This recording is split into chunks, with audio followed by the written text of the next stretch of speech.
Ladies and gentlemen, welcome to Comics Evolve, where we discuss all things around comics media culture with your hosts, Andy, Jarian, and Alex. Welcome to Comics Evolve with myself, Jarian Gibson. And I'm Alex Stroud. And we are back after a little time away. Today we're going to talk about X-Men 97 episodes 5, 6, and 7. Some CinemaCon news and some other news. But before we get into that, how you doing today, Alex? Good. I got a couple of new Funkos that I found recently that I just wanted to show off. It's the Rogue and the Jean Grey. These, of course, are from like the X-Men Last Stand movie. Nice. That was pretty cool. Got those recently. Watched the X-Men episodes this week, and I'm actually doing a Loki rewatch because I'm going to go see Deadpool and Wolverine. They have not seen that entire show, so either season. So we're starting at the very beginning, and it was very funny rewatching that again. I'm in episode 2, and yeah, I'm enjoying it a lot on the rewatch. Do you think with the newest trailer of Deadpool and Wolverine and us getting a little more shots of it, especially the portals opening up, it looks like Cassandra Nova opened up a portal. We finally know that she is the villain. We saw her, and it looks like also too Deadpool is going to spend some time in the TVA. It looks like the trailer also said that this Wolverine is not from a universe we've seen yet, potentially. Do you think we'll see Loki, or at the end of this movie they'll run into Loki of what the events happened after the last season of Loki? See, I think that was something that after I went back and I rewatched the first trailer too, for Deadpool 3 or Deadpool and Wolverine, and I watched the one that just came out the other day again. And I think that's so hard for me because I can't decide on if these events, I'm starting to lean that I think that these events with Deadpool and Wolverine take place before the Loki stuff. So like Paradox is just like somebody else, and maybe that happened before the season 2 finale of Loki. So it's like something else that was happening in the TVA either before. But also because like at the end of Loki season 2, we see Loki kind of is like making that argument when he grabs like all the timelines and makes like the world tree kind of, they're holding the multiverse together, that timelines shouldn't die. So Deadpool, if he's fighting to save his world line, his his universe, then it just makes me kind of like feel like that has to be before, Could it be during at the same time? It very well could. So, it's one of those things where I feel like maybe at the end of this movie, like we get some kind of like thing where they kind of reference Loki or something, but I don't know if we'll actually like see Loki or even see probably not really any of the characters from the Loki TV show, I would imagine. Because when we get to the news, there's potentially one that might be showing up that we've seen before. Okay. In Loki, that will be in Deadpool 3 or Deadpool and Wolverine. And it would be interesting if it was like somebody like Casey, but I don't imagine that we'll see Mobius. I mean, maybe that's the one that's rumored, but like... Yeah. No, it's a different one. It's one of the hunter. Yeah, it's one of the number letter hunters. Okay, cool deal. So the other thing too is, do you think, since they're saying that this Wolverine is from a universe we haven't seen yet, could this be a tie-in to the Marvels potentially? Like, for example, could he be from the same universe that Monica ended up in? And I also saw some chatter out there as well, and it makes sense that potentially that in this universe there's already a Rogue with her powers, and her and Binary already had that fight, and that's why Binary was kind of possibly weakened when she saved Monica, because she already had that power drain from Rogue and is recovering still. So this is some interesting stuff to see that how we tie this universe in, that we saw at the end of the Marvels going forward, especially with Deadpool coming up. We're getting a Wolverine from a universe we haven't seen yet, because technically we really haven't seen that universe. All we saw was basically the post-credit scene and the expansion with Beast and Binary. So we technically really haven't seen that universe yet. So I wonder if that's it, or is he from a universe that's going to be completely gone? I don't know. I like that idea, though, that maybe he's from that universe that, we saw with Monica and Maria at the end of the Marvels with Beast and everything. I like that. I think that's a great idea. They could totally do that, but it feels like he's from some universe where he like failed and like either let a bunch of people die or caused something bad to happen or something, So it almost makes me believe that maybe like something involving the X-Men, maybe like something Wolverine did, maybe caused them to die or something, and people don't like him, or maybe the people just know that he's like a mutant and they don't like him because you see in this Deadpool trailer where it's like he's sitting at a bar and a guy's like, "Get out of here."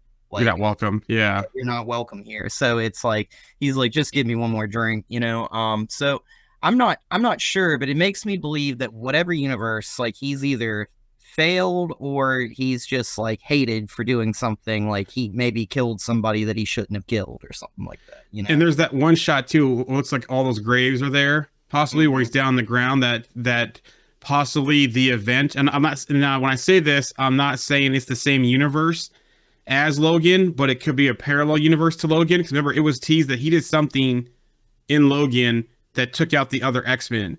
So I wonder if we're gonna see that event happen in another universe, and that's that thing that we see when he's on the ground there. So there's all kinds of cool stuff. And the one thing that really intrigued me too about that trailer is, we might be getting some Wastelander stuff, possibly. We see the corpse of Giant Man there, and that's very similar to Wastelanders. But then they're jumping out of that into a portal, which people think that they're gonna, come through in game. I don't think they're gonna do that, because if you look on the screen carefully, you can see Cassandra Nova right there at the portal. So is she sending them somewhere, or does she know this Wolverine / Logan, because of the way she also in the trailer was able to control him and basically disarm him from hurting her? So yeah, I'm looking forward to this movie. I mean, they could also kind of do this. Kind of touches on Logan, but it also doesn't touch on Logan, if that makes sense. But they could also do like one of those things similar to Logan, like Professor X starts having that issue where like it's causing his powers to like really like be affected and everything, and he's like having I can't remember what the exact thing he was having, but it was like A seizure type of thing that yeah, causes yeah. yeah, so like maybe something like that, and maybe Wolverine just decides in that universe to kill Professor X, and that kind of goes in the line with like how we've seen like Professor X kind of die so much, and and it with like Multiverse of Madness and whatnot, and like even with X-Men 97, like we'll touch on that later, but you think he's dead, so but yeah, I mean, like it could kind of play on something like that. Maybe that's why he's hated. I'm not really sure. I am interested to see that there's one shot in the Deadpool and Wolverine trailer where he's just like laying on the floor, just like knocked out, and it just looks so pitiful. And like, maybe it's like something he just like he lost, not only like his loved ones, maybe he lost X-23 or something, Laura, like yeah.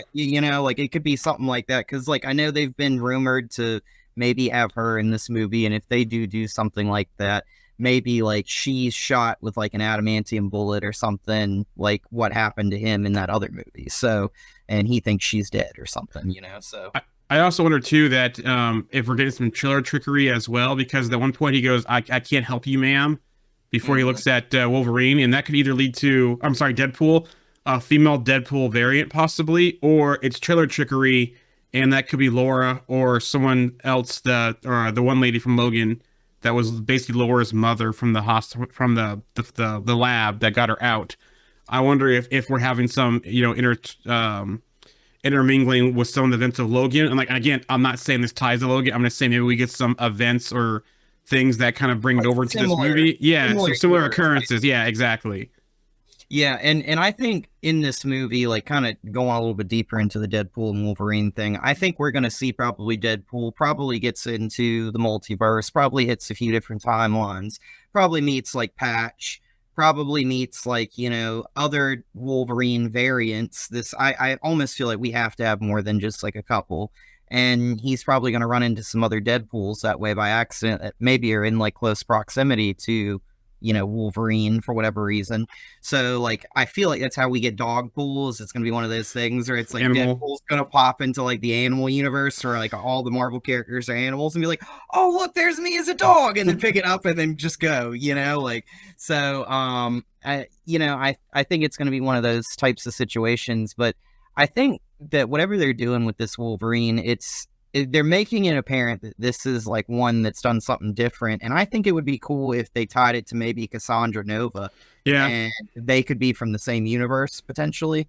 but then that would make things like maybe he just ends up meeting Wolverine in the Void, Yeah, and that's, he finds out that him and Cassandra Nova are from the same universe. that'd be kind of cool. Yeah, Yeah. so there's more Deadpool and Wolverine news coming up when we get to the news. Mhm. But first, let's talk X-97. So we got 3 episodes. Usually we try to do 2, but just some Yeah. circumstances and stuff, we're doing 3 this week. Which I wonder if we should do 3 for the next 3, because the next 3 episodes are part 1, 2, and 3. So I Yeah. almost wonder if we should do a 3-part again after that one, and do a season recap. But as far as this one, that episode 5, man, wow, right? Yeah, that was a bad episode. I mean, it's Yeah. crazy. Like it started off on like a different note, and everything seemed like so good, and then it just went to like utter chaos. Yeah, So they're all partying, all in their element. You know, we saw Sebastian Shaw, we seen Emma Frost. They mentioned, and I can't remember if we saw her or they just mentioned Maura Taggart. No, she was there too, because she passed away also. It seemed like almost everyone died there that was there. And it looks like the only one that was really left they found was Emma Frost, who basically she finally evolved to her diamond form when they found her. Again, those psychic powers meddling, Scott and them psychic women, yeah, Scott yeah, Summers. yeah. But I What's thought, funny though is like I never realized in the original run of the show that I guess she never used her yeah, diamond form, which is like something that like we all know of, but like I just always had thought at some point in this show. I think it's like I'm thinking of other maybe X-Men shows that I've seen her use that ability, but yeah, I was just so surprised that in X-Men 97 she hadn't used that up until this point. So and we also seen the Watcher again. So the Watcher is showing up, and it's interesting. So I know there's been a lot of talk about this show kind of being its own thing, but it does feel like that this show is possibly going to cross over with the next season of What If. And there was that chatter of Storm showing up in What If as well. So I wonder by the end of this season if the Watcher plucks her over to that universe, or we see some parts of it. The other interesting thing too is that we finally see we're starting to see some family reunion stuff going on here, because we see mother and son. Because remember, they sent off Nathan, who is Cable, off to the future with Bishop. Then he shows back up, and Madeline recognizes him, and is like, I didn't stop it, the way he's yelling at her, that kind of stuff. And then we see basically the new Sentinels showing up as well, and he was trying to warn her. But it was interesting because him warning her, and then those Sentinels just showing up. But again, Gambit and Rogue just going to town out there, and even Magneto too as well. And I don't want to jump too far ahead because we've seen the latest episode, but at first I thought Magneto didn't die because he was with the one Morlock that can kind of hide or clone your or Leech. hide or leech, who can kind of hide or dampen your power. So I wonder when that Sentinel said, the threat neutralized, is that was basically him kind of hiding Magneto, so we could see Magneto come back, because we do know we see Magneto again, whether which form. But Gambit, man, wow. And he's just like, the name's Gambit, remember it, and the name of the episode. And he basically he does that, and I was like, there's no way that they can kill Gambit. And it's like, it's funny too, because it's like, wow, this season, you start off with Professor X is dead. We've seen Gambit. We know we've seen some other things happen in this series, but it's just like, man, that episode was like one of the best episodes, and kind of it feels like it set the tone for what's going to happen in this 3-part finale. I think it raises the stakes a little bit, right? Because like I didn't expect him to kill anybody. Like Yeah. I mean, I totally expected that to be like an event where it was like a bunch of mutants are gonna die, but it'll be like none of the X-Men kind of type of thing, As soon as Cable showed up, I was like, okay, we've got some time travel stuff that's gonna happen that I think this is all kind of building up to. And it seems like Cable kind of like popped in to kind of like try and stop this before it happens by like getting maybe everybody out. Like, I don't really know what the response is. It seems like he knows what happened in the future. And yeah, I mean, it's kind of like one of those moments where it's like, he just arrived like right before it happens. And, it's this crazy thing where it seems like it kills like a lot of people, which we see like later on. It's just like, this seems like it's one of those things because it instantly sets Rogue on like a collision course where I think she's gonna like basically blame humanity for this. Yeah. And this is gonna be kind of like a tension builder for the like impending war that I think is coming between humans and mutants, where it's like this is meant to drive a divide, you know? Yeah, because it's called Tolerance is Extinction or something like that. The last 3 episodes, and so it's like almost she's kind of going over to Magneto's thinking the entire time. And I mean, like at first, like at the end of this episode, it almost kind of looks like she not only loses Remy, but she also loses Magneto as well, because it's like they almost like it seems like both of them almost die at the end of that episode. So I think from like a Rogue perspective, like she not only lost once, but she lost twice, because in that episode you see she's going to be like the queen of Genosha. Yeah. But at the same time, like she still had love for Remy, so like seeing him die, like, you know, I don't know. It's a very powerful moment. And if I remember correctly, that episode ends with her like, you know, like crying over his body. Yep. And like her talking, and it goes to black, and I think she's still talking. And it's just like a very sad moment, very emotional moment to kind of end the 5th episode on. And then, you know, it's kind of like, okay, are we, like you said, are we going to see some time travel shenanigans? Are they really not dead? But then you start off episode 6, and right away there's a new intro, and it's like Nightcrawler is there, Gambit and Magneto are gone from the intro now, and they're also gone with episode 7 as well. So it kind of feels permanent, but we kind of take a twist though in episode 6, and we go out to the Shi'ar Empire, and we find out that, you know, not only is Professor Xavier alive, but he's about to become emperor of that empire as well. But we do get a whole Kree cameo. You know, they mention Supreme Intelligence. We see Ronin. You know, we see some familiar characters out there. We also see that he's walking in an exoskeleton suit as well. So it's a very interesting episode to where, you know, it's like you think at first, do they know that he's still alive? Are they hiding something? Or did he kind of do something similar to what we saw with Last Stand, where he said things don't always are they appear to Logan, and then when he shows back up at the end of the Wolverine in the live action film. So what are your thoughts on that one? I thought the best line in this is when he is like talking about being betrothed to her and becoming the emperor. She's like, don't be so manipulative, because like, you know, like we know Professor X is, and it seemed very odd to me that he was very quick to almost like be dismissive of Earth and doing all this. And like he has that moment later on that we see where it's like, he basically like brings them to the astral plane and kind of like has like a conversation with them. And I like that. I think for him, it's like he kept on making that kind of like remark, like, hey, would you ever think about going back to Earth one day? Like, hey, so it's like, you know, that at the beginning of this episode, when he starts making that remark, that he has plans to go back at some point. And I'm not sure. It really makes me wonder if this is setting up for one type of thing where it's like he shows up and everybody thinks that he's been dead this whole time, and everybody's like, why are you still alive? Like, is this the real Professor X kind of type of thing, you know? Because like, you know, we see that he's asked to renounce the X-Men, and it's like he gets to like where he can renounce everything except for the X-Men kind of type of thing. And he talks about how teaching's like a big part of who he is, and takes him to school. I like that scene. Yeah. Where, like, I think it's Deathbird starts talking and an apple just appears in her mouth and makes her be quiet.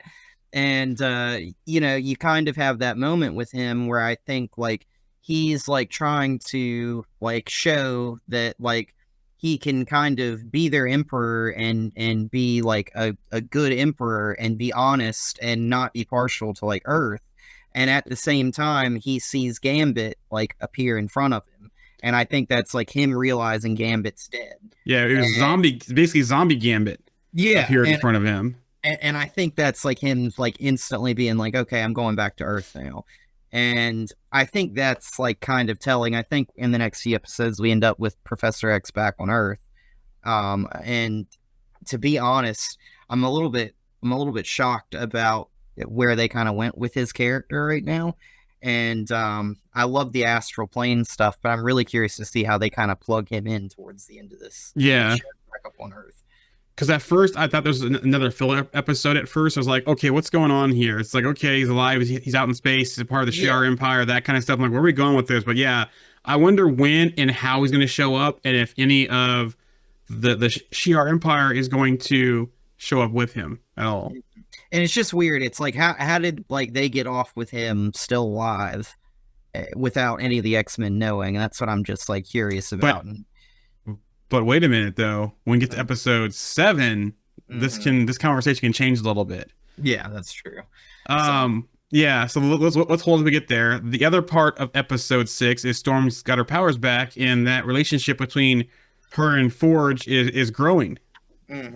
I love that part of the episode where she gets her powers back, by the way, because it was just like so awesome, like her flying around and the tornadoes like being created and everything.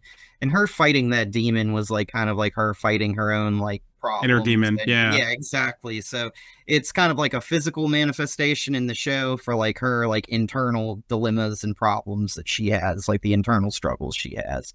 And so that was such a fantastic episode. Like we also see Forge use a little bit of magic in that episode too. So interesting. It looks very similar to Doctor Strange with some of like the sorcery, and you know, Strange uses that spell I think against Thanos, which is like the bands of Sidorak, which is, you know, Sidorak's also where Juggernaut gets his powers, and it looks like he uses that to grab the demon and pull it into one of those little portals. So very, very cool episode. Yeah, but interesting to me too is that how we're going to see Storm and Forge probably join the fight too. But next episode, are we going to see them? We're not going to see them again until part 2 or part 3. But it's going to be interesting how these characters that have kind of been out of the way are going to come back into the team with everybody else, and then also find out, because Storm doesn't know, I don't think, about Magneto and Gambit. I don't think that. You know, she's kind of been disconnected. So it'd be interesting to see how things are once they rejoin the team. Yeah, and I think you see Storm at the end of this episode, you know, she's kind of shocked because she sees what happened to Genosha on TV.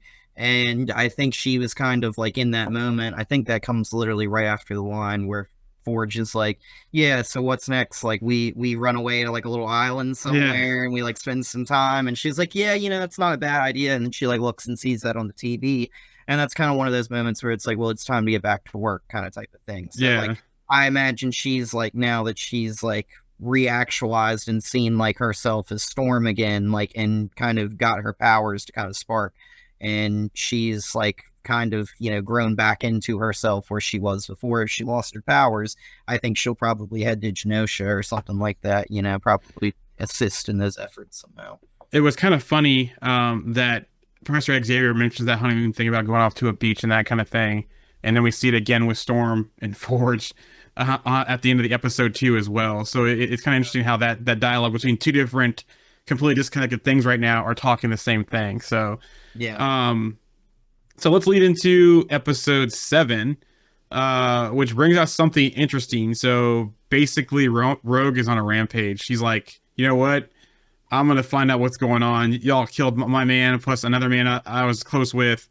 You know, I'm not holding back. And, you know, let's talk about where she went to the base. And I was watching it because I was traveling last week. So I watched it on my phone. So I wasn't sure. I was like, is that Ross or is it just someone mentioning the Hulk? But yeah, I watched it again today and it is General Ross in there. And he mentions the Hulk and about, you know, being able to, this base can hold the Hulk or whatever, blah, blah, blah. It can, you know, and she goes in there and basically just tears it up. And then she goes and sees Captain America, and Captain America is on his BS because he's like, we have to do things the right channels, the right way, and blah, blah, blah. By the book, Cap. You know? Yeah. And the whole time I'm thinking, like, you know what? If it was Bucky, he wouldn't be taking that tone. Like, we've seen that with Bucky. If it's Bucky, it's fine, but it seems like because it's not impacting the Avengers, it's not impacting anything outside of mutants, you know, he's kind of taking the whole official stance, and she's not having it. Yeah. So that was a great scene interaction between her and him, and he knows that he can't stop her. Yeah. There is nothing that he can do to stop her because she will basically wipe the floor with him. And I'm hoping we get some interaction with her in live action. I would love to see, especially if they end up down the road doing an Avengers vs. X-Men thing, that we see her just actually wipe the floor with him, because I would love to see that. Yeah, I liked what they did with her character because you see her like in the side shot at one point, and she's moving so fast she like breaks the sound barrier. So it's like she's going probably like 700 plus miles an hour, and she's like just booking it. And she goes there and she's just like in an attitude this entire episode, like she's just gonna break everybody in half until she gets the answers that she wants. And I feel like this is kind of like part of the setup, right? Which is like she was like her and other people were meant to be broken so much by this that it was going to turn people that were supposed to be good against humanity. So like the X-Men are supposed to be good, but now Rogue is like out like fighting the US military at their installations and stuff like that. You have somebody like Ross that's like, oh, I'm not scared because like we're the most protected probably any place here, and then she just like busts through the ceiling. Like, like it's one of those moments where I think this is supposed to be kind of like setting up the X-Men to kind of be worse than they actually are, because like like I said earlier, she's not only lost once, but she lost twice because she thinks she lost Remy and she lost Magneto. So like, she's really upset and she's looking for the person to like punch that is responsible for that. So yeah, and then she finds what's his name? Not Trask, but the other guy who's part of the militia group. Yeah. In which basically her trying to figure out what's going on basically knocks her out. And then when we see her back up, it looks like she's in Mexico potentially with Nightcrawler, and they're doing some of the Day of the Dead type stuff for the people that they've lost and so forth. But in between that, we're back on Genosha. Emmer survives her diamond form. They're finding survivors. Beast Hank is doing the interview, kind of showing things out. The whole. And it's interesting, too, that whole thread of Jubilee and Roberto / Sunspot, they're still carrying that through here. So that's still consistent. They're helping the cleanup. He finally has the courage to go tell his family that he's a mutant. They knew the whole time, but his mom's all about keeping this, under wraps and not, making a fuss about it because it's going to hurt their company appearance and that kind of stuff, which I thought was an interesting thing from his mother. But then, the interesting thing, we're back to Storm. They find, or Trask calls them on the, tells them to come. It's almost like a trap, but they're skeptical about it. They go see him. They see that all the new technology on the Sentinel stuff that's going on, and the one of the other things I loved about this was Rogue again in this scene where he tries to jump off the building. She captures him. They're talking, and she drops him. And Logan's back there. We all want to do that. It's like that meme of Jack Nicholson where he's like nodding, yes, he's back there like egging her on. And then we find out that he's also been modified by this person behind the scenes, that's going on. So that was interesting as well. Yeah, I think that moment is one of those where it's like kind of splitting the X-Men a little bit, where you've got like Scott, who's going to be on the side of like, is this what we've become? Like, we're just going to let people like die and hurt themselves kind of type of thing. And then you got Wolverine, like you said, that's just like, well, I'm not the only one that was wanting to do that, like, so it's like, but then immediately after you see that he's been altered, he's been turned into this like human Sentinel hybrid, which we find out later on from Bastion is like his first rough draft, I think he says. Yeah. For like that, and basically like the whole point is that's supposed to like weaponize like organic like humans into being like a Sentinel kind of thing. And right off the bat you see Rogue gets hit by this thing, she flies and she's knocked out, and Nightcrawler pops in, grabs her, and pops out. And it's like they're out on the street and they're like, okay, like what do we do here? And Scott's like, well, that thing just took down Rogue, like no problem. So we gotta hit this thing hard. So like suddenly it's like, okay, this is interesting. And it's like it's different because we just saw like what happened with Genosha, and so we think that probably Sentinel's master mold, we're going some way here, but I think we're starting to move into where like between like the Sentinels being attached to humans, it's going to be like this is going to end up probably with what is the kid? Is Sunspot? Yeah, Sunspot. Roberto / Sunspot. Yeah, so I think his family's company will probably end up tied into something to do with this in the future. Oh, that's a good thinking there. I didn't think about that. That's good. Yeah, and I think that's why they're going to want to probably hide that he's a mutant and everything like that. And I think that Bastion, you see that he has this great little scene where he's talking to Sinister, and he basically tells him he's like an outdated villain. He's like obsolete. He's like, you've had your chances, you failed, like, And you didn't whatever. learn from it either. Yeah. Yeah, so like we saw like what Sinister did with like Pryor early on in the season, but like I think now we've gotten to the point now where I feel like Sinister I thought was going to be the main villain of this, but I think Sinister is just going to be kind of like a villain that was a pawn of somebody else.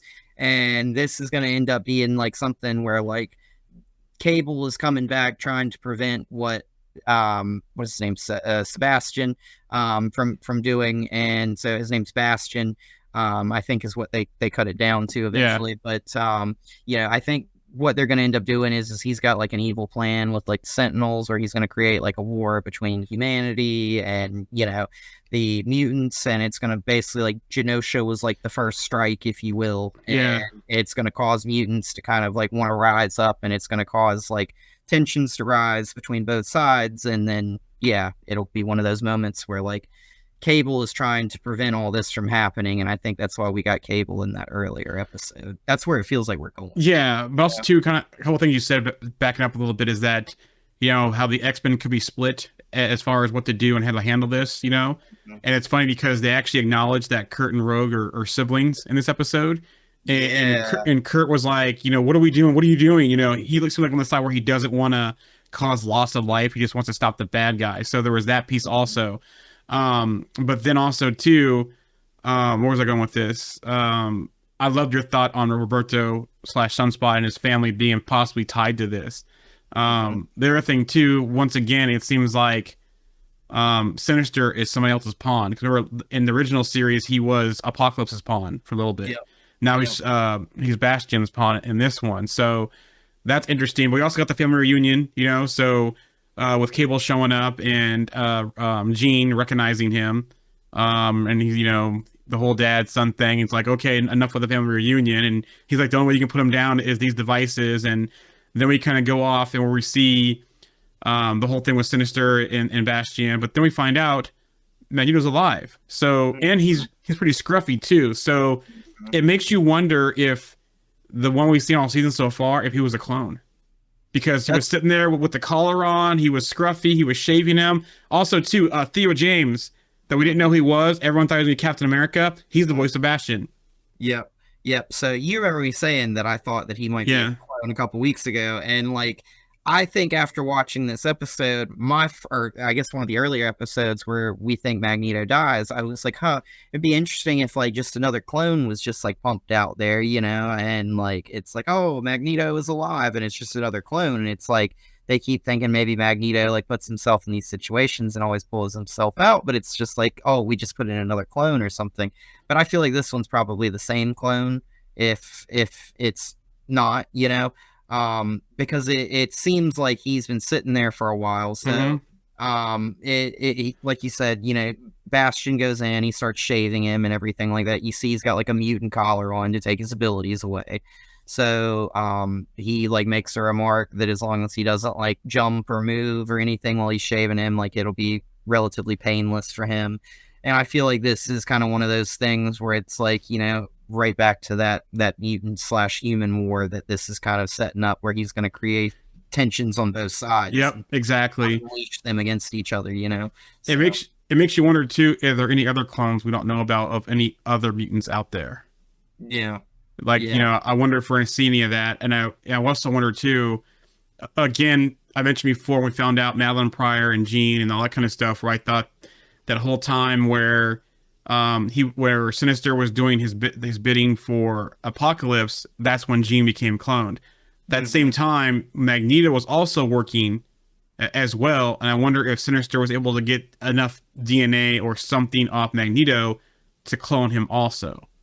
So I wonder if these are ties back to the original series again, of how they're getting this info or this opportunity to be able to clone some of these people. Go ahead. The only other thing that I can think of was if the other one was a clone, maybe Bastion has the original Magneto, and that's the original Magneto. Yeah, that's what I'm saying. That's the original Magneto right there. So Yeah, so like, and yeah, the other one was this clone that died, yep, which, like it could be, they could do this so many different ways with it. And I think that's what's interesting here, because now it's like, after them not knowing that Jean was replaced with Madeline Pryor for all that time, which, back to Cable, you get a nice little moment where he's like, you may look like her, but you're not my mother, basically. yeah, Get out of my head kind of type of thing.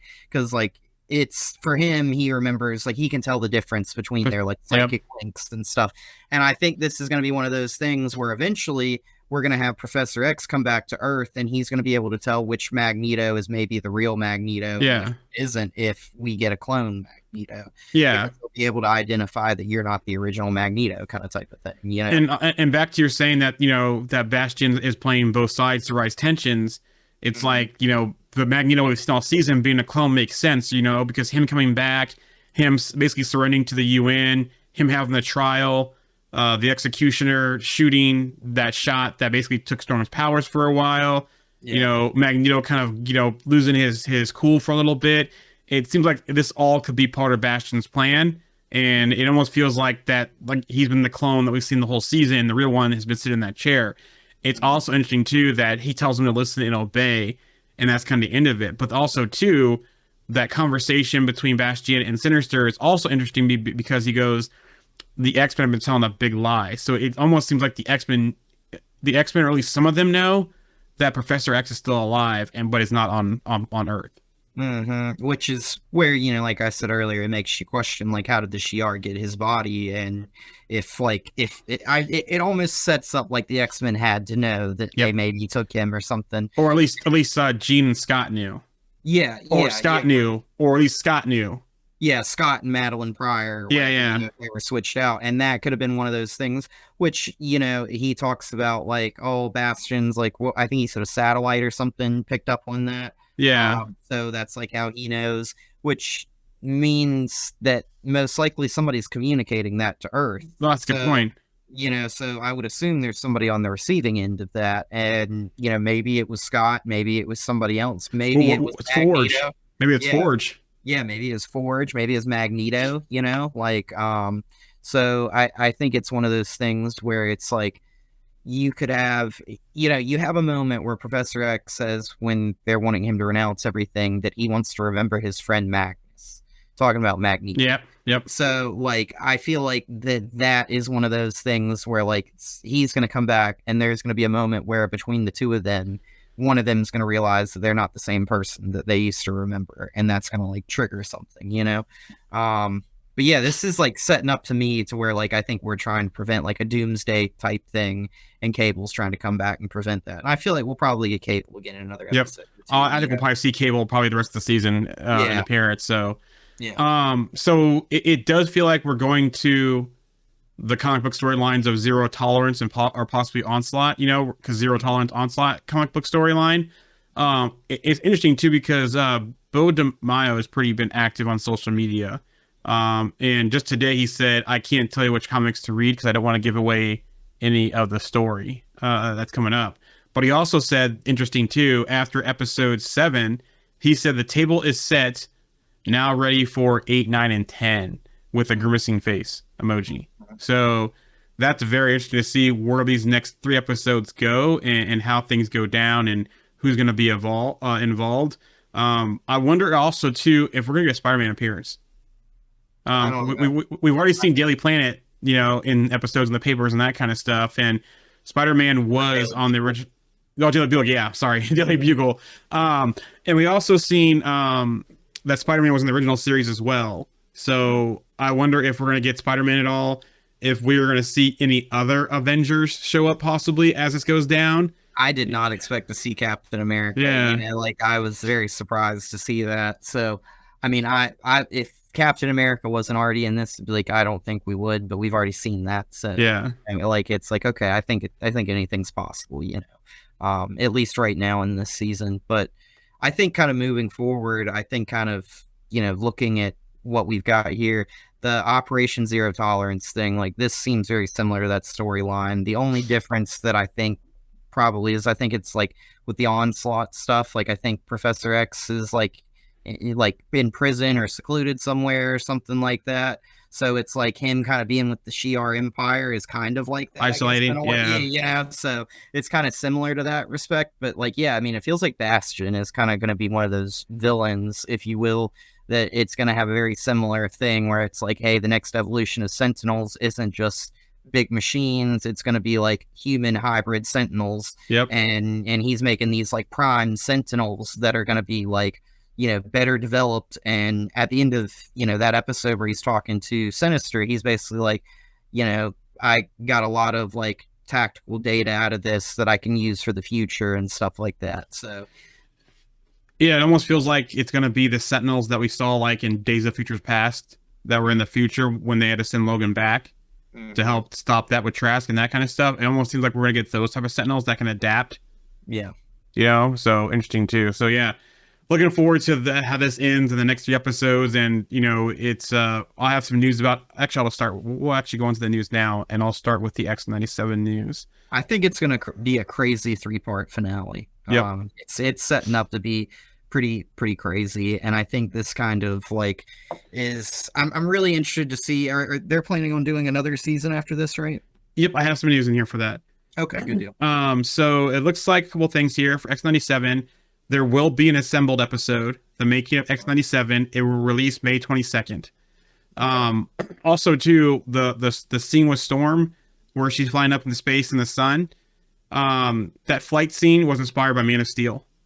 Oh, that's cool. Yeah. Bo DeMaio on a Spider-Man will appear. You just have to wait, he said. Okay. So he's, like I said, people to ask him questions or he interacts with people on social media, doesn't give anything away, but he seems like he does drop some breadcrumbs out there. The rumor now that more seasons, Marvel is very pleased with X-97 and wants to do many more seasons. They like to do them back to back, like seasons 1 and 2, so you won't have to wait long. So there you go. Interesting. Yeah. Okay. Robert Downey Jr. has been out there in the news. He had an interview via Esquire. He talked about if he returned as Iron Man in the MCU. Happily, it's too integral part of my DNA. That role chose me. And look, I always say never, ever bet against Kevin Feige. It's a losing bet. He's the house. He'll always win. So that's interesting. But then I believe it was the Russo brothers, I think, that made a social media post about, how, we kind of finished that chapter with Iron Man. How would they do it? I'm just like, we're in the multiverse saga. They can bring him over from another universe. You mentioned before about AI. Yeah, you mentioned about AI for Riri or even Rhodey.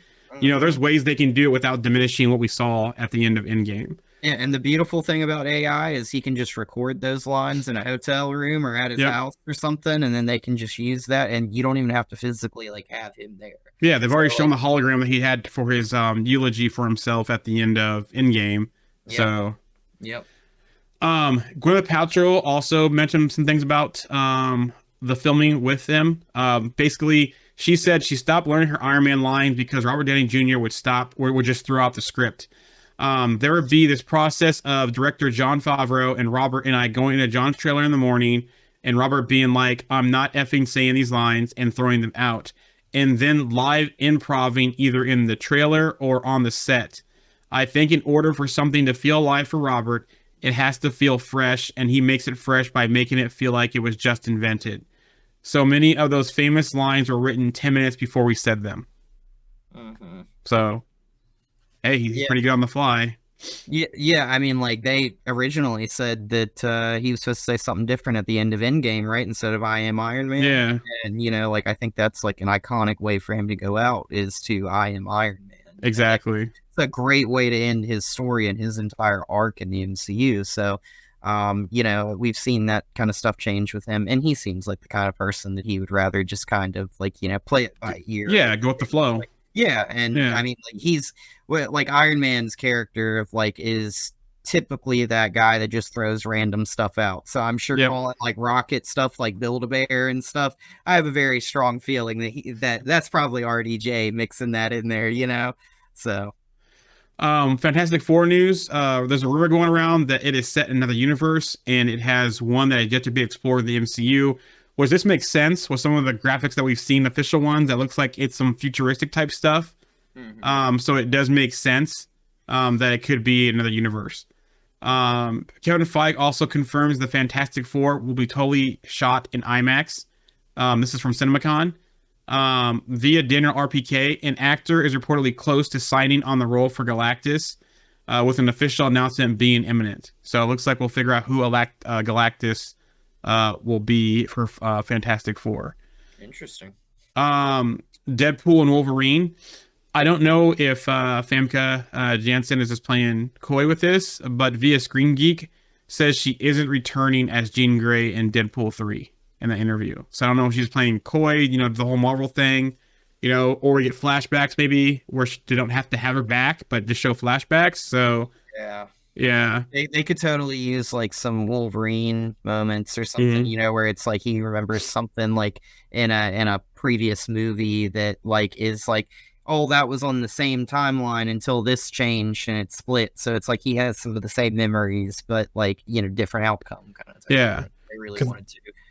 Because the last thing that she shot was for the Wolverine when he was dreaming, because she was not in Days of Future Past. So yeah, that was her last official shots that she shot was for those dreaming scenes. Go ahead. No, I was just trying to think about how many movies like she was actually in for the X-Men movie. So, and it had to be probably like 3 movies she was in. Yeah, the original trilogy plus the Wolverine. Okay, yeah. So yeah. So okay. CinemaCon stuff. Via discussing film, they got to see an exclusive 9 minutes of Deadpool and Wolverine. The footage kicks off with Wade Wilson now trying to live a new life as a car salesman. He works with his former X-Force team member Peter, who keeps the old Deadpool costume in his work locker in hopes they can both go back to crime fighting one day. Peter takes Wade back to his apartment for a surprise party to celebrate his birthday, and all the X-Men characters, all the X-Men characters from the previous films are there, including Colossus and Negasonic Teenage Warhead. It is established that him and Vanessa are no longer seeing each other, but are still friends. When he tries to blow his birthday candles, the TVA comes to collect him. Wade wakes up in the TVA and meets Mr. Paradox, a high-ranking TVA operative who offers Wade the chance of a lifetime. Paradox tells Wade that he is destined for something special and that the sacred timeline of the multiverse might need some avenging. Wade gets a complete suit upgrade via the TVA, which includes adamantium swords. The funniest joke of the footage is Wade running over to the camera, smashing the lens with his forehead, grabbing a mic out of the frame and saying, "F you, Fox, I'm going to Disneyland." When he rolls out with his new costume, Feige's Glamorous plays and Wade starts to show off in true Deadpool fashion. And you also notice too in the trailer, he got new gold pistols as well. Yeah. I love this too, by the way, because it's like he goes from being the merc with the mouth to being like the merc for the TVA for the multiverse, so it's like it's so funny that they did that. But I'm really interested to see what they do with those adamantium swords. Like I guess they're just issued to him by the TVA. Does he find those somewhere? Yeah, a good question. So like, it'd be cool to see. Also, too, here's a big nugget from what was shown. We have an Avenger appearance in the film. Or we will have an Avenger appearance in the film. The footage features a clip of Thor crying over Deadpool's body. That happens in the distant future, is what Paradox tells Deadpool. So basically, Thor is going to be in Deadpool and Wolverine. So I wonder if that's a glimpse of Secret Wars or whatever Avengers 5 is going to be. So that's interesting. I feel like that's going to be a joking moment though, where it's going to be like Thor's going to think he's dead, and it's like Deadpool putting himself back together. He's like, "Nope, still here." Yeah, I feel like we get some moment like that in the future. So there's a new official synopsis. After some professional disappointments and ongoing midlife crisis, Wade Wilson now sells used cars. He's completely hung up his boots until his family, friends, and the whole world are threatened. When everyone he loves at risk, Deadpool teams up with reluctant Wolverine to fight for survival and ultimately their legacy. So there you go. According to Nexus Point News, actress Natalia Tina will portray an adult version of Laura Kinney, aka X-23. So it looks like we're gonna get an adult version. Via Daniel RPK, Daphne Keane, and Channing Tatum both have decent sized roles and not just cameos in the film. Here's the Loki tie-in. Via the Cosmic Circus, Wumni Masaku will reportedly return as Hunter B-15. Okay. So there you go. The last thing on this is that it's going through reshoots right now, and are expected to last until May. So there's an interesting thing I've noticed about these trailers, which confuses me, and it's the fact that there's one scene where Deadpool's seen fighting the TVA. So I don't know if that's towards the end of the movie, because it looks like it can't be in the beginning of the movie, because they come to his apartment, they get him, and they take him. So unless he like breaks out and makes it out into like a timeline somewhere, and then they like fight, and then they finally get him in custody and calm him down or something. Like I just I feel like that's got to be like we end up with the TVA, this being like pre like, you know, Loki season 2 finale thing, and it's like he finds out that the TVA is kind of nefarious, and it's like maybe he goes to the Void and he sees Cassandra Nova and everything, and he finds out that like they're really not the villains like that they thought they were, and then it's like him going back at the TVA.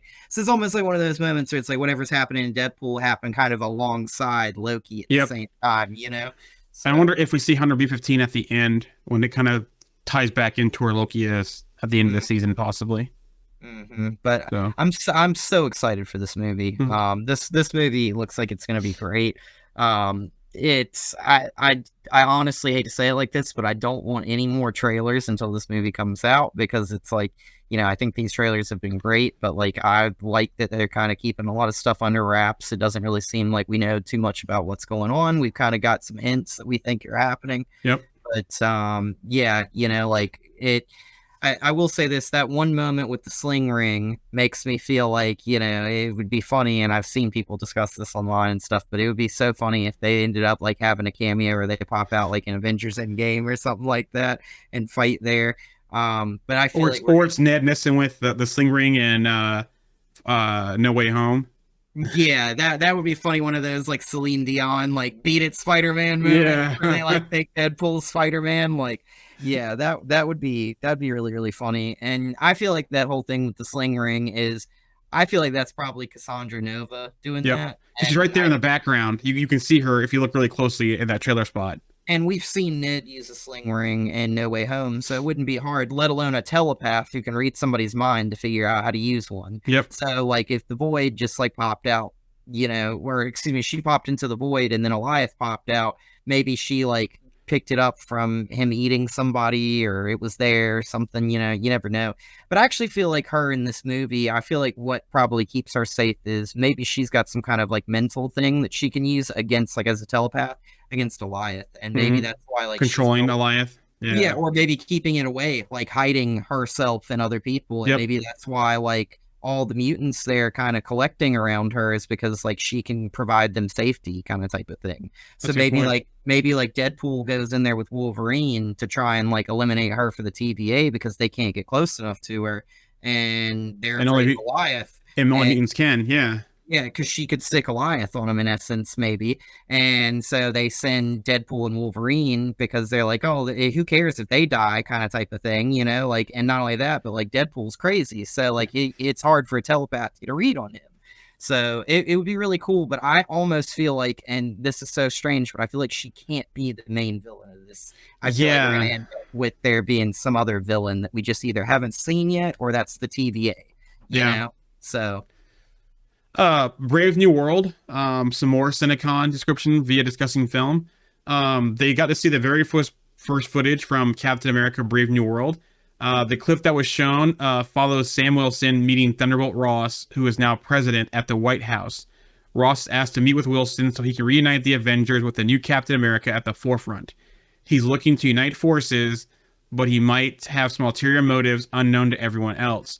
During a meeting where Ross is presenting the plan to a crowd with Sam in attendance, a mysterious villain takes over the speakers and controls the minds of Secret Service agents and Isaiah Bradley, who Sam struggles to pin down in a fight. Full chaos ensues, which leads us to a montage of different action pieces of the film. We see Sam getting attacked at the White House, using his shield to block himself from multiple Secret Service agents trying to tase him. We see shots of Sam Wilson and Joaquin Torres in action together. Everything builds up to a tense confrontation between Sam and Thunderbolt Ross inside the Oval Office, wherein Ross tells him, "You're not Steve Rogers." After a long pause, Sam says, "You're right, I'm not."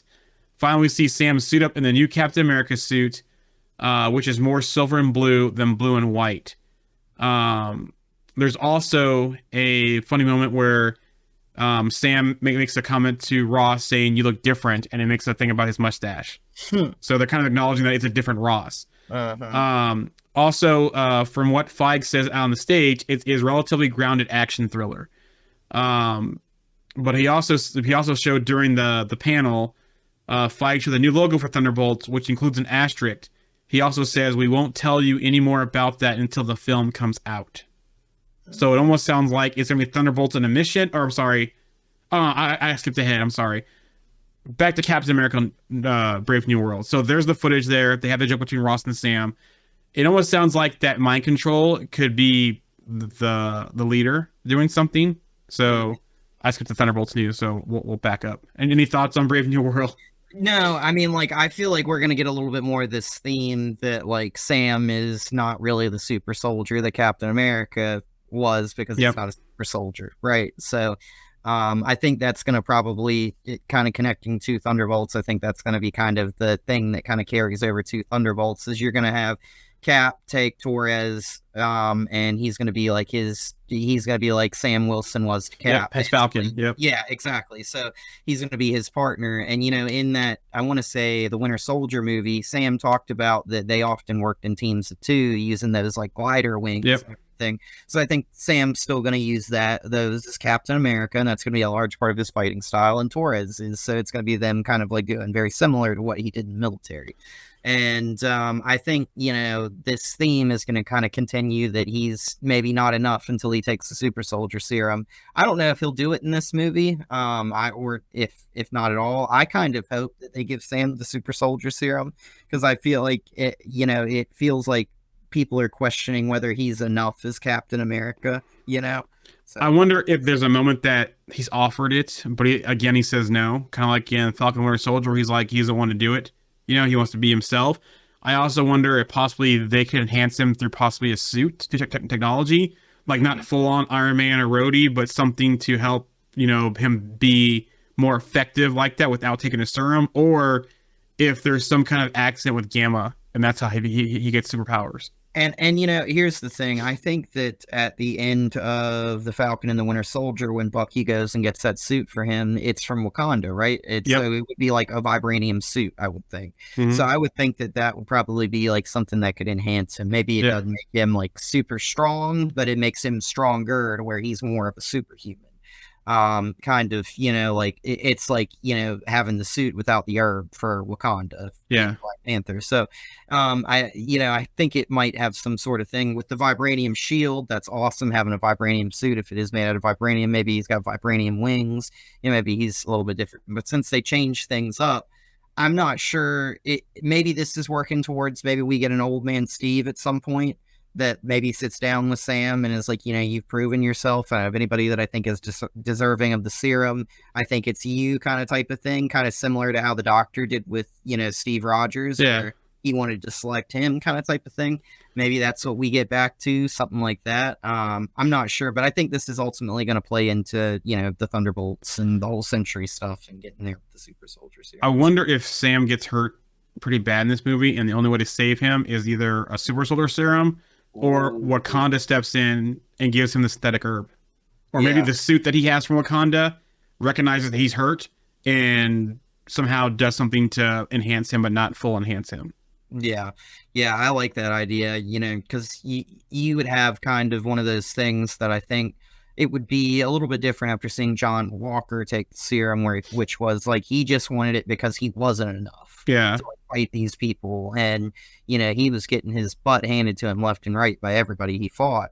But then it's like for Sam, like, you know, unless it would be probably something as like a life-saving measure, it seems like he does not want to take that suit. Yeah. Or it's that serum at all. So I felt like probably a suit's probably like the main way they go with it. But if his life is threatened, I could totally see them just giving him a serum to like it's super soldier serum, like help you heal. You know, Cap couldn't get drunk when after he had the super soldier serum and stuff, so his body healed pretty quickly and stuff.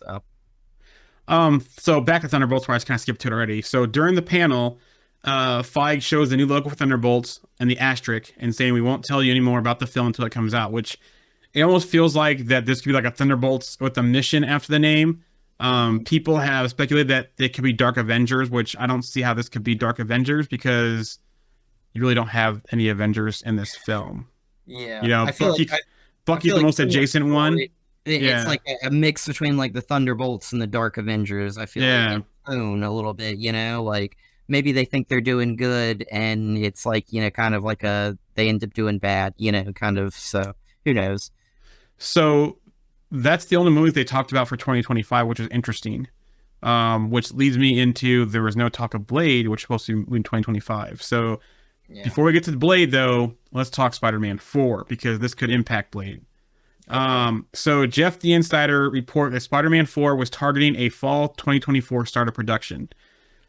Insider Daniel RPK has confirmed that timeline as well. According to RPK, Sony and Marvel have set a late September date for cameras to roll on the sequel. So again, 2025 is supposed to be for Thunderbolts, Brave New World, and Blade next year.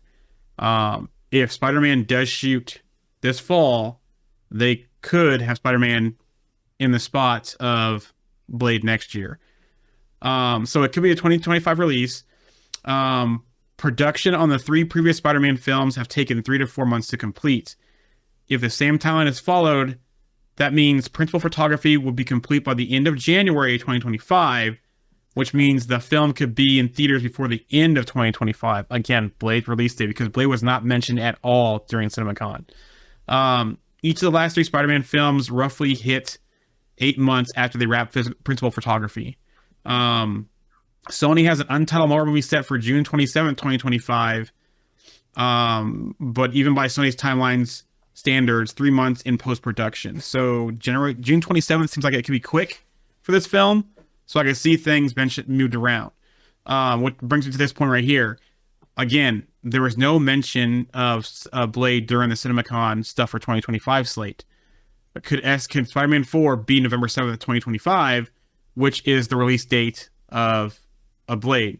That means that we could see Blade be pushed to the open February 13th spot of 2026 for Marvel Studios. Another thing, too, interesting is that Daredevil Born Again has wrapped filming, basically. They're basically done until November.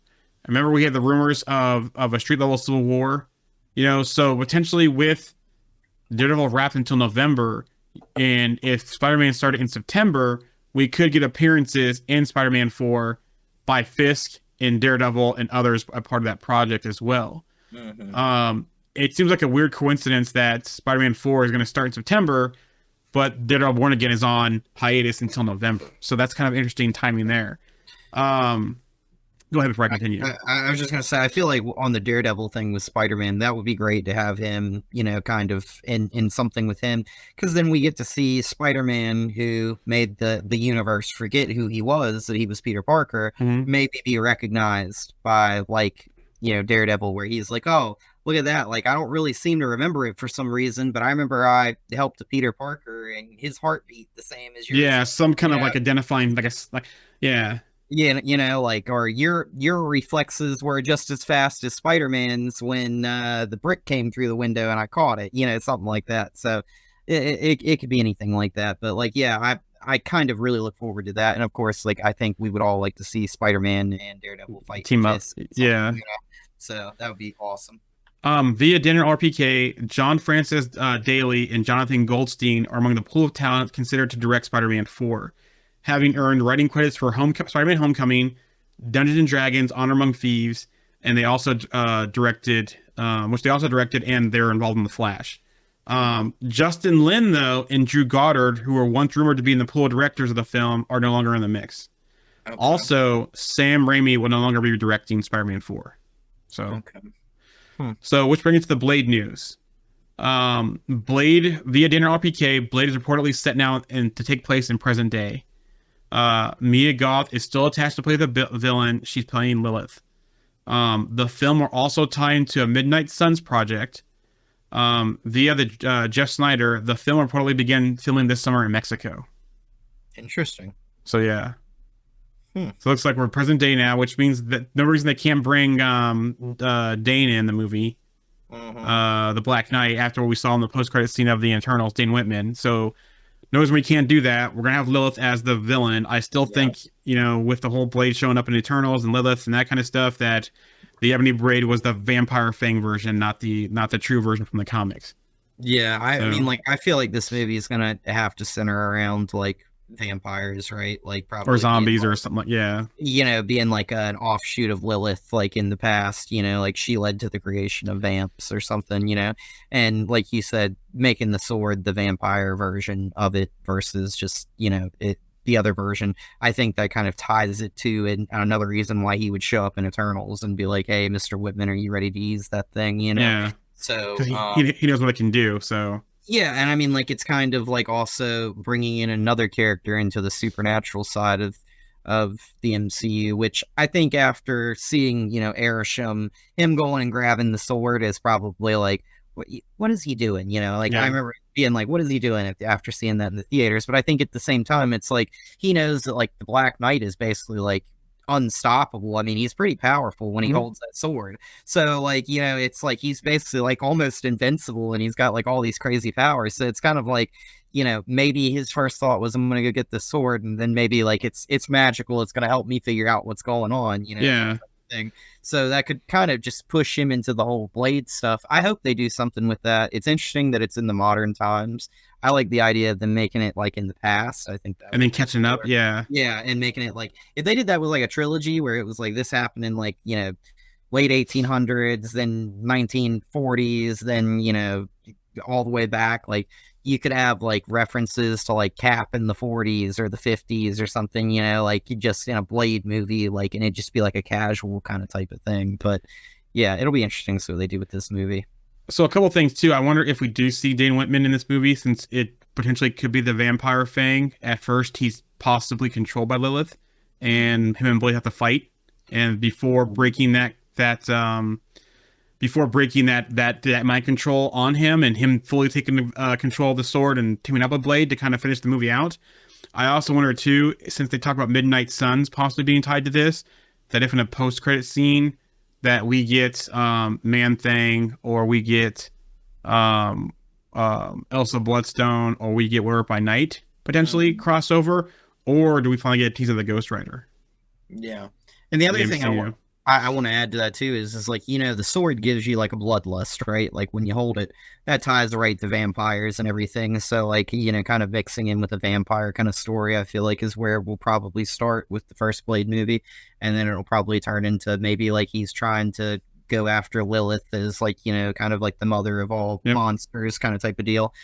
And we end up there. And, you know, I think with Blade, my biggest problem is it feels like we've been waiting for this movie forever, you know, like, and I hope that it's in 2026. I would really like it to be in 2025, you know, but it just doesn't sound like that's going to be a thing. But like, I just hope that they don't wait until like the end of phase 6 to pump out a Blade movie. And then it's like, you know, if they do like a soft reboot in the MCU, should we have just waited until afterwards? Like, how does unless they keep that separate? Yeah, I mean, how does it impact like a Blade trilogy and stuff like that, you know, like having multiple movies of this, like, so who knows, maybe it is just gonna be like a spotlight thing and it's not really tied to like Secret Wars or any of the stuff moving forward, Kang Dynasty. So like, what if they do like a whole monster verse type thing in the MCU, and like Moon Knight and Blade and, you know, those type of things, Werewolf by Night, that kind of stuff, they're all in a separate thing, but at some point they can cross over. I don't know. Yeah, they could do their own little like stories and they're all just kind of happening. And if they choose to do that at some point, they can just bring them all in. Yeah. That's kind of what the Defenders kind of did with the Netflix series, which was like some of those shows were doing really well. So it was like, why not make them just kind of just coincide? I feel like when they made the Daredevil show, they were never really intending to build up to a Defenders, you know? Yeah. So who knows? X-Men news, via Screen Rant, Chase Conley and Emi Yonimura, directors of X-97, have expressed interest in handling the MCU's version of the X-Men. Conley, if that's a call we get at some point, I'm gonna pick the phone up for sure. Yonmura, I would never say no to that phone call because I love a good challenge and I love to try new things. I would love to see them take on. They've done so well with X97. I don't know, how much them versus Bo DeMaio and that kind of stuff, but I would love to see them kind of bring some of that because X97 has been great, and getting some of those storylines or what they put into it go over to the MC version of X-Men, the live action. I would love to see it. I think the writing for that show has been amazing. Because it is, in my personal opinion, I sort of like What If. Like, it's not that it was bad. I just thought that it could be better in a lot of different places. But this is like light years beyond What If to me. Like, what they've done with this. And I'm gonna have to go back and rewatch like the original X-Men show because like I remember parts of it, just not all of it all the way through. Because I was kind of young when I watched it last. But like, for me personally, it's like, I think what they've done, what I've seen so far this season, I mean, I hope they stick the landing at the end of this season. It seems like we're moving to where I think they will, but everything has been written so well. I mean, all the characters being kind of like having their own little personal journeys and stuff. Like, I think it's just been great. So I have very little complaints about this X-Men animated show that they came out with. So, what I thought about? Since, one thing they could do at the end of the season with the Watcher showing up and so forth, if we have any other major deaths this season, they could change those via the Watcher. Kind of like we saw with when he took Natasha out of her universe, and turned her into another one. They could potentially take, like, say for example, everyone gets basically wiped out at the end of the season, right? And Storm's the last one standing. He takes Storm out of this and to help with something in What If. When he puts her back, it's a modified universe where everyone's back, and that's how they continue season 2 and going forward. Yeah, it would be kind of cool too. Like if it just ends up being like a time travel story and they end up changing it all. If at the end of it they fix everything, they change everything, and then it's like Rogue's like, well, Remy's still not back, and the Watcher's just like, oh, here he is. Like you can have him. Like like kind of like just pops him right back in there. Because like I was feeling like I'm still very surprised that Gambit's gone now. Yeah, same. I'm just like, how do I move forward without Gambit at all? Yeah, it just feels like that's like a huge piece of the show that's gone now. And I get that it's like meant to be like an emotional driver and to be a very powerful moment, and to put Rogue on like a collision course to be like a threat to humans and everything. She's just gonna rip through everybody. But at the same time, it's like, man, like, it just, I did not expect that. I was so shocked that they did that. So I feel like maybe we end up somehow, I don't want to like just like say hoping that they bring him back, that I think will, but I mean, like, I feel like I would be very surprised to see in that little glimpse of the Watcher if we don't get him doing something to kind of because we see him twice now this season. So yeah. So I don't know. X-Men via Hollywood Scoops or Hollyfield Scoops.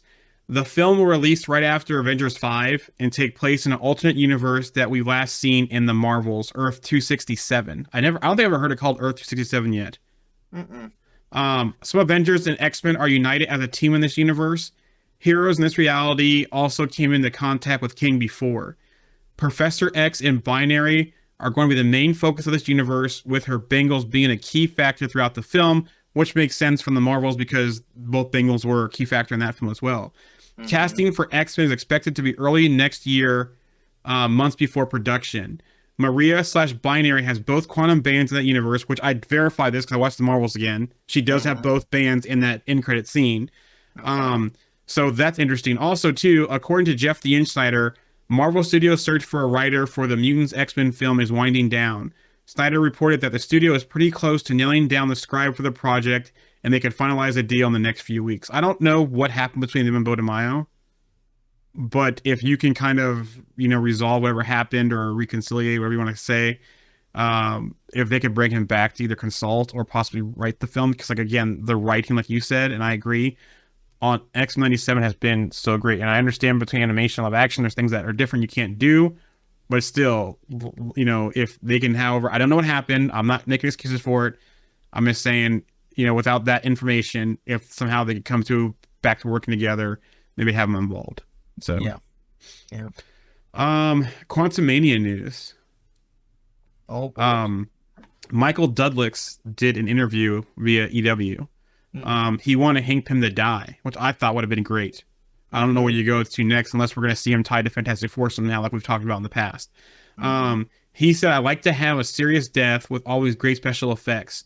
There's got to be some fantastic way where I can shrink to an ant size and explode, whatever it is."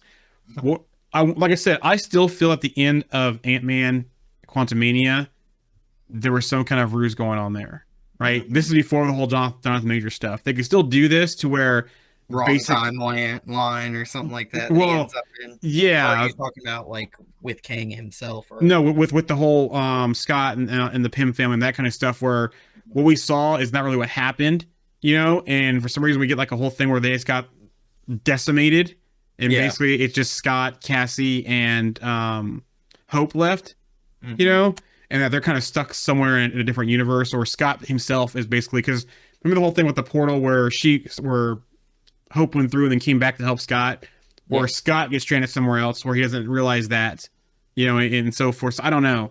I just feel like they missed the opportunity, because I feel like where are you going to go now with the whole Pym family besides Hope, right? You kind of established that Cassie has that knowledge now to where she could fill in for a Hank Pym with some of this stuff now. Scott's got some of the knowledge as well. You have Hope. You know, what are you going to do with Hank and Janet now? You know, I feel they both should have died in Quantumania. Yeah, and I mean, I can't really say they'll grant the 616 Hank Pym that wish of Michael Douglas, but you know, that Ant-Man and Deadpool and the Wolverine, the Giant Man, that could be a dead Hank Pym. Yeah. So like, maybe that's like another. It doesn't have to be, you know, Scott in that. So like, that'd be great to see that, like in some kind of way they explain that. Yeah, and you know, it's so funny to me. I laugh about it every time. I don't know why, but it's like Cassandra Nova's hiding inside of the head of like a giant man. Like she's a telepath and she's hiding in somebody's head. You know, it's just like so funny to me. But yeah, like they never really explicitly say, and maybe they'll say it in that movie because they don't say it in the trailer. But if that's Hank Pym, or if that's Scott, so Vision series. It looks like the series was thought dead, but it's not. So it's happening. It looks like it's going to start filming, and I'll tell you when it's going to start filming when we get to the filming updates. But also, Vin and Viv Vision will appear in the series, and it's supposed to be filming later this year in the UK. So there you go. It's still on. Avengers 5, according to Jeff the Insider and Daniel RPK, Marvel is currently looking for a director for the movie. More promising, that the studio is reportedly planning to start principal photography on a project in early 2025. With an eye on making the May 1st, 2026 release date. Michael Waldron is still working on the script. Also, according to RPK, while the studio has contacted multiple actors who reprise their roles as Avengers and Avengers 5, the newly announced cast of the Fantastic Four is not expected to suit up again for the film. So it looks like no Fantastic Four. Possibly we'll see them in Secret Wars then, maybe. As for Avengers who might assemble, there are some safer bets than others. Sam Wilson will be there. Thor will be there. The Hulk will be there. Carol Danvers are likely to be joined by Tom Holland's Spider-Man as the core team, with another major assist by Doctor Strange. So it looks like we're getting the band back together. According to RPK, other newcomers, which may include Shang-Chi, Miss Marvel, and Moon Knight, may not make the cut either. Now, I don't understand why Shang-Chi is not making the cut for this, because you could somehow tie the 10 rings into this. So that makes no sense. Moon Knight, I kind of see that, because Moon Knight's kind of its own separate thing pretty much for the most part. But Miss Marvel, it's like after what we've seen with Iman Vellani and between her show and the Marvels and the Quantum bands, she has one of them. What are we doing here? So I think we feel like we have to have Miss Marvel. Yeah. But here's the big news that's kind of going around, and I don't know how true this is. Wesley Snipes will reprise his role as the Blade before the conclusion of Secret Wars. So I don't know if they're going to pull him in to help out. I don't understand this one myself. If you're going to bring Snipes back, give him a cameo in the Blade movie and be done with it. I don't see how he's going to fit into Secret Wars.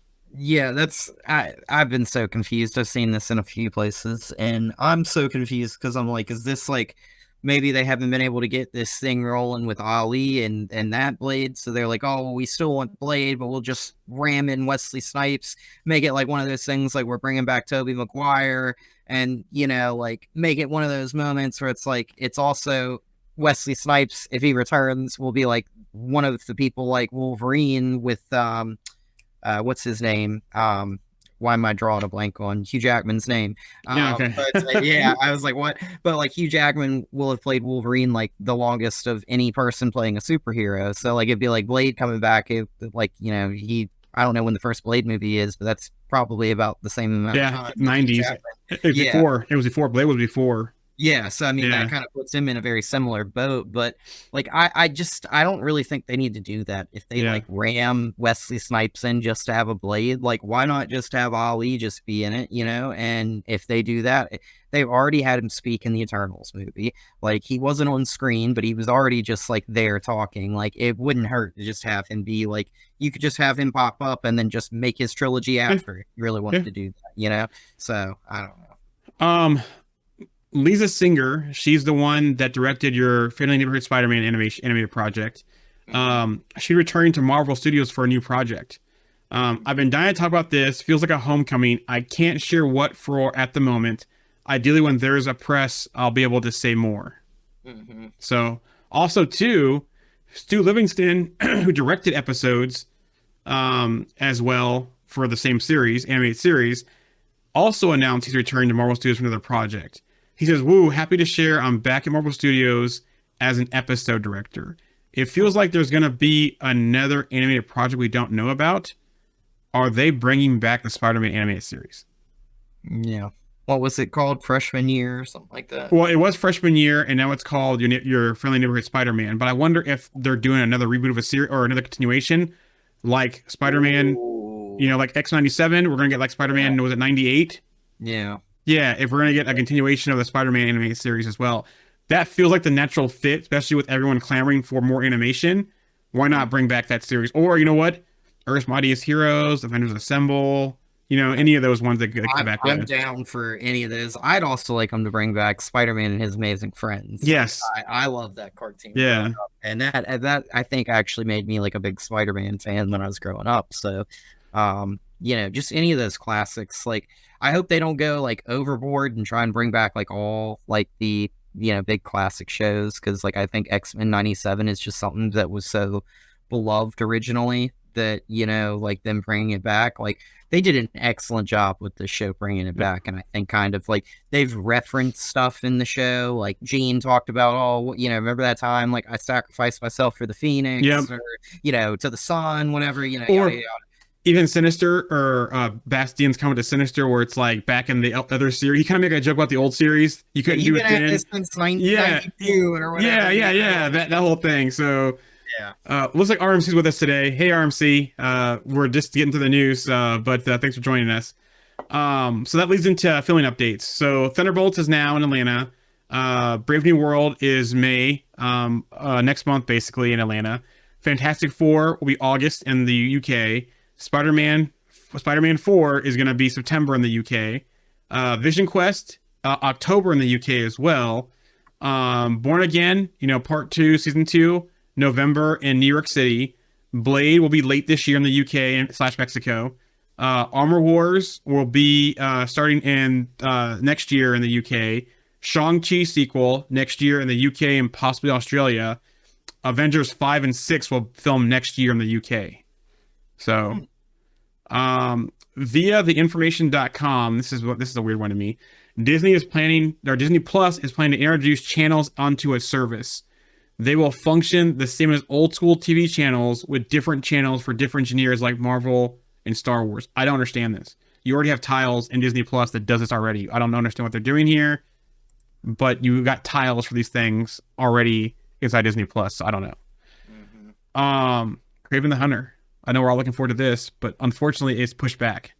It's getting pushed to December 13th of this year, while The Karate Kid moves up to May 30th, 2025. So, Daisy Ridley, some Star Wars news. She mentioned via Empire about returning. Says she's ready to return as Rey in Star Wars. I feel like I'm owning it. I'm an adult now. Things have changed, and professionally, I've had lots of other experiences. I feel like it's a different thing this time. Honestly, if I was excited, I wouldn't. If I wasn't excited, I wouldn't have done it. It feels like a great thing to be a part of. So there you go. Interesting. Moving on to some DC stuff. Peacemaker season 2 has begun production according to James Gunn's social media. So there you go. Superman via the Wrap, Pruitt Taylor Vance has been cast as Paul Kent, which he was in Constantine. I love the movie Identity that he was in, where he's like they're in his mind, he's all those different things, and he gets out at the end, he's going through the whole court thing. So I like him, but yeah, he's been cast as Paul Kent. I think that's a weird casting for Paul Kent, but I mean, yeah, I hate it's Paul Kent. I don't really think that it has to be anybody like accurate or groundbreaking or anything. So. He's gonna die anyway, so he's gonna die now. Twice now have died in DC projects, later projects. So there's some DCU filming updates. Superman is filming now in Atlanta. We'll also film some stuff in Cleveland. Okay. Peacemaker season 2 is now and also will film later in Atlanta. Supergirl is gonna film later this year, and Waller will film sometime this year as well. Okay. Invincible news. The work for Invincible season 3 is already complete. Also, Invincible has reportedly been renewed for seasons 4 and 5. So there you go. I still haven't finished the second season. I gotta watch that show still. Yeah. I've only seen parts of it. I just need to sit down and watch it. It's hard to watch it because my son likes to watch everything with me. Mm-hmm. And so it's like I need to watch it when he's not around because I don't think he can watch. It's gory. It's like The Boys, right? I have to watch like The Boys like late night or early morning before he wakes up because he wants to watch stuff with me. Mm-hmm. Some Sonic news. Sonic producer says the films are going to become Avengers level events. Big exciting stories that have a lot of different characters, and that was via Pace Magazine, which I get it because they're in the third movie now, or no, they're in the third movie now. And it looks like they're bringing in like Shadow now, as well. So I can see them building their own Sonic universe like that with all the characters. Keanu Reeves will reportedly be voicing Shadow in Sonic 3. It's cool. It's going to release December 20th, 2024. Which hold on, isn't that when? Oh yeah, Craven got moved. I wonder if they got squirrely and pushed that. No, Craven's gonna do it at the same time. So a week before Craven, we're gonna have Sonic. I wonder who's gonna win. Huh. Where was I at? Oh, the Ryan Coogler Michael B. Jordan film. Via THR, Wumi Wasaki, Loki, and Lovecraft Country, B-15 Hunter, has joined the cast of the untitled supernatural thriller at Warner Brothers. She reportedly played the wife to one of Jordan's twin roles. So he's playing twins. The film has begun filming. It will star Michael B. Jordan, Jack O'Connell, Jamie Lawson, Wumnine Musaki, Haley Steinfeld, Delroy Lindau, and Omar Benson Miller. Again, I still think that this movie is basically what they didn't do with Blade in the MCU, it feels like. Minus the whole twins thing, but it feels like some of the things we learned and some of the cast members was like, and some of the story we heard about it was like, okay, this feels like, they got together and said, okay, Marvel, you're not doing this Blade story, we'll do it in an independent project. Fallout has officially been renewed for season 2, which I love it. I love that show. I binge watched it in a weekend. My wife and I actually watched it together. She enjoyed it too, so that's some good, clean family fun. Friday night, Five Nights at Freddy's. At CinemaCon, they confirmed that the sequel will be fall of next year. So 2025 fall. Star Trek news. Also at CinemaCon, a Star Trek Origins film is in development at Paramount Pictures coming in 2025. So Transformers news from CinemaCon. There will be a Transformers G.I. Joe crossover. It's officially in the works. Now, remember, if you saw the latest Transformers film, not the one they showed the trailer for, but the last one they showed, they teased the G.I. Joe at the end of that. And we're so far past that film that I can say that on the air without spoiling anybody. Because you haven't seen it yet, that's not my problem. Airbender, at CinemaCon, Aang the Last Airbender is the title of the first animated Avatar The Last Airbender film. So yeah, okay, cool. That's exciting. That must be the one with Aang as an adult after. Yep. Okay, yeah, I think that's going to take place right after the first series, not the one with Korra, but the one with Aang, and after the 100-Year War and everything. I think that's supposed to take place. Like, I think they're going to do like 3 movies, like I think you just said. Yep, I think 3 or 4 they're going to do. Yeah. Yeah, and they're supposed to take place like between the time of Legend of Korra, which is the next Avatar after Aang, and then Aang kind of being like a young man and kind of growing up and being like an adult Avatar and everything. So Yeah, I gotta get caught up on that. My son watches that stuff now, but I get caught up on it because I'm kind of away from it. So I love that show, and The Legend of Korra was a pretty solid sequel, and I think in the future they're going to be doing like one on the next Avatar in the run. I don't know if they've actually named who it would be or whatever, but it'll be an Earthbender. We had Roku before Aang, now we've got Aang, then Korra, and then the next one will be an Earthbender. So it'll be interesting to see if they do that, move forward with that too. That universe has grown so much. Yeah. It's awesome, So that's why I gotta go back and watch and get caught up on stuff because I haven't checked it out in a while. So yeah, I've got like some of the comics and stuff, and like reading some of that stuff. Like it's so cool. It's definitely one of those things that as a kid, I never expected that show to grow into what it's become. So love it, Another thing at CinemaCon, Teenage Mutant Ninja Turtles, The Last Ronin live action in the works. This sounds like it's gonna be an adult based film. I don't know how they don't do it unless they kind of do it like PG-13ish, that kind of NC-17 maybe. But yeah, they're doing The Last Ronin live action. Go ahead. Sorry. I was just saying that'll be interesting. I'm guessing it's going to be like CGI and everything. Like, the Last Ronin, I think it's Michelangelo that's in that. And, yep. He's basically like the others have died. And, Was it Michelangelo or Raphael? I thought it was Michelangelo. Okay, I go back and check. Yeah, I've not really read it. I just know a little bit about it. But yeah, like I think that's kind of like a dystopian kind of like future kind of type thing, kind of dark too. So, yeah. That'd be kind of cool. I'm interested to see what they do with that. So, Monarch news. Monarch, Legacy of Monsters has been renewed for season 2. Multiple spin-offs are in development for the Monsterverse, which I love it because the way they tied it in. I also want to see how. Have you watched it yet? Mm-mm. Okay, never mind. Anyways, I want to see how they continue to tie things, and that's all I'll say. Moving on. The Witcher. The Witcher will end with season 5 on Netflix. Season 4 has begun filming with Liam Hemsworth as Geralt. Mm-hmm. Via New York Times, Sony Pictures is in talks to buy Paramount Pictures in a joint bid with investment from Apollo. So Okay. yeah, Interesting. Rounding out the news for today, Alien. Via Deadline, Noah Hawley's Alien takes place 30 years before the events of the original Alien movie. That's interesting because that was shot in the 80s. The first Alien movie was Sigourney Weaver. Something like that, yeah. So it's forever ago.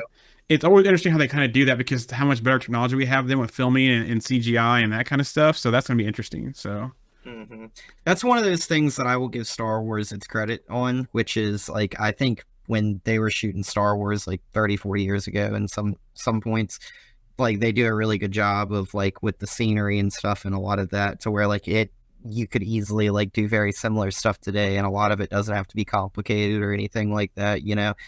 They'll be like on a planet and they'll have like little people living in like sand huts and stuff like that. I love the way Star Wars did that because I think they made it easier on themselves to kind of like move forward in time, and continue telling more stories. it's like Ghostbusters too, right? So how they did the last 2 Ghostbusters films, even with showing some of the ghosts, how they did that, how they show New York again. It's not too different than what we've seen. So yeah, I like how they've kind of bridged the time gap with that franchise also. Most definitely. Before we shut down, any last thoughts? No. Looking forward to the final 3-part X-Men episodes. Really curious to see what they do. I'm not really sure where we end up here at the end of this by the last episode. But yeah, I mean, like I said earlier, I think we've got some time travel that's going to happen, which kind of plays into the multiverse stuff a little bit here. And I think that's going to be kind of like a big key. We've seen Cable and everything, and I'm just a little bit surprised. I thought we were going to get Mr. Sinister as the main villain here, but it feels like he's been downgraded and we've got another bigger, badder person. So, that was a nice curveball. Yeah, so that's interesting. I'm curious to see what Bastion does. I'm guessing these like prime sentinels, these like human sentinels, these hybrids are going to probably be like what we move on to, and this is what Cable's probably trying to prevent. To stop. So, Yeah. So curious to see where we go from here. Same. I'm also seeing what role the Watcher tease is going to play. Like, does the Watcher help with this, or is the Watcher just simply there to take Storm over to the What If side of things? So Yeah, hopefully he's not like, oh, you know what, I interfere in everything else except for the X-Men stuff, like because as soon as I, saw Bishop in the first episode, my first thought was we're gonna end up with time travel at some point, and it was like, not even thinking about X-Men 97 before watching it. I guess I never really thought about that, and now it's like, okay, we see X-Men and Deadpool, well, not X-Men, but X-Men villains and stuff, yeah, mutants. Yeah, and mutants and stuff, and we kind of see, I guess Pyro was an X-Men, so Yep. like we do like see like other X-Men characters and Deadpool and Wolverine, and then on top of that, like it feels like we're gonna get just more time travel stuff. So I'm just so curious to see if this ties into the big multiverse, Mhm. play, how they do this, and if any of this carries over to maybe any like live action counterparts in comparison to the X-Men series. So. And speaking of Deadpool, too, once we see Deadpool and Wolverine come out, I'm also seeing how this is going to tie into the multiverse saga, and how it's going to tie into current events, especially with the end of Loki. Especially, I wonder how they're going to change things for Avengers 5 coming out, since it's no longer the Kang Dynasty. Yeah. It sounds like we might still get a Kang, but it won't be about the Kang. Mm-hmm. So I wonder who's going to be the big bad villain. Are they going to bring Molecule Man in? I doubt it's Doom. I think it's going to be Molecule Man or something like that. Probably the villain for this. They're going to probably show up. Those could be behind the scenes. I don't know. Interesting to see how they tie things in. But yeah, looking forward to that. That's the only Marvel film this year. I know we have other shows and other anime projects, but the crown jewel of 2024 is going to be Deadpool and Wolverine. So looking forward to that. For you out there, please, subscribe. We're out there on YouTube, our Facebook page, join the group, Kick, Trovo, Twitch, all that, Comics Evolved. And then also too, if you listen to us on the podcast, please give us a review there as well. You can find us wherever you listen to your podcast at. And then also we have our Threads, TikTok, Instagram, where we're just Comic Evolved, because some already have that name. It's still Comics Evolved titled, but the actual handle is Comic Evolved. So thank you for joining us this week. We're not sure what the plan is yet for the 3-part finale of the series. Maybe we'll do one each week, depending on what happens, or we'll wait till the end. We have 2 options we could do. We could do one each week and then a recap episode after, or we could do all 3 as one show and then a recap episode after. We'll see how this week goes and what happens. I know after the Genosha, remember it, we wanted to do it right away, but life happened. We all got busy, so we couldn't. Also, too, it looks like Andy will be back after X97, so we'll be back to our full trio of us, hopefully after that, but that's what we're pushing towards now. So thanks everyone for listening, and we'll either catch you next week or after the 3-part X97 finale. Thanks, guys.